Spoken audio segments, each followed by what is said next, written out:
Why hello there and welcome to this video reviewing the set 75371 Chewbacca. This is an 18 plus set with 2,319 pieces and creates a statue figure of Chewbacca. This set cost £179.99 and went on sale last year. So without further ado, let's get into it. So starting with the little display plaque that comes with this set, as you can see you get a nice little plaque and minifigure of Chewbacca. The information it gives us is that his homeworld is Kashyyyk. He was born in 200 BBY, he is a Wookiee, he is male, he is 2.28 meters high, he has affiliations with the Rebel Alliance and the Resistor, and his weapon is a bowcaster, which both the main set and the minifigure version is a stud launcher. Moving on to the set itself, as you can see it is a highly detailed set and does a great job at creating the waves and curls of Chewbacca's hair throughout the set, and has very nice facial details to it. It is mostly built around two shades of brown sort of colour, with some more greys built into his sash that goes around him for his bag, which is on the side.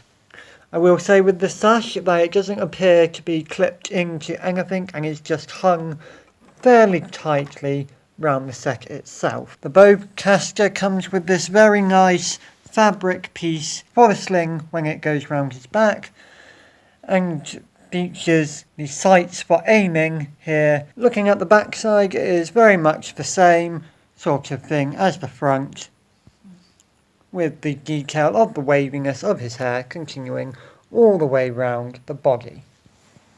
Unlike all the other sets that are like this, so Yoda, Baby Yoda and R2-D2, there is very little movement features to it, with its head only slightly able to move side to side, and that being pretty much it, with his arms being completely stiff as well, and his legs not moving much as well. However, there is some bad movement to this set as well, as it is rather wobbly on its base, and I would not recommend putting it where people would be walking past it often, due to how wobbly it feels. As you can see, it does have quite a bit of wobble to it. As I was building this, I did think he looked kind of a bit thinner than I would expect a Chewbacca figure to be, but having sat and looked at it for a while now, I think I've got used to this thinness that he has. But yeah, he does seem a little bit thin to what I would have expected. For me personally, being colourblind, the build was a little bit more tricky than I had envisioned due to the two shades of brown that I used, and due to the lighting that I had, because I mostly built this in the early evening in winter time, so that kind of affected my ability to see the two shades easily. And in my case, I'm pretty sure that this was the first time that I got a set that was actually missing a piece, so that I had to swap out one of the pieces that are in the arm here that you can't actually see, and replace it so that it goes up here for this curved bit here. But apart from that, it was a very fun build and a very good detailed build throughout. And as I previously said, I really like these curved and bendy pieces that make up the fur. That just gives it a lot of interesting detail and shape to the model. The base itself is very bland, just being a black octagon with some grey bits on the back corners to create a little bit of detail. And he is clipped into the base through his legs, with the feet being built around where the legs clip into the base.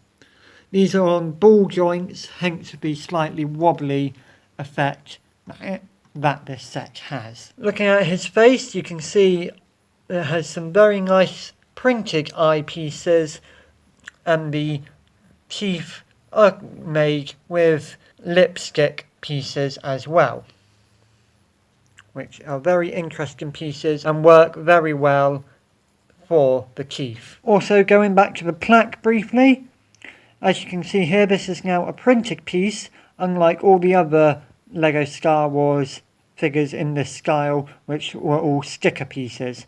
This is a very much needed improvement, and I'm very happy Lego have now done this. So yeah, that is a review of this set. Overall, I am very impressed with it, and I particularly like how very detailed, and I particularly like how they have used a variety of pieces to create the fur throughout this set. As previously stated, the lack of movement features is a bit of a downside for me because it offers very little options to display it how you want it to be displayed and is very limited in that way. And I do still find it very odd that this sash and bag section does not actually connect on and is just laid fairly loosely on the set overall. But overall, a very fun set, and definitely a must-have set for any Lego Star Wars fans, I would say. So yeah, thanks so much for watching, subscribe, and I'll see you when I see you. Goodbye.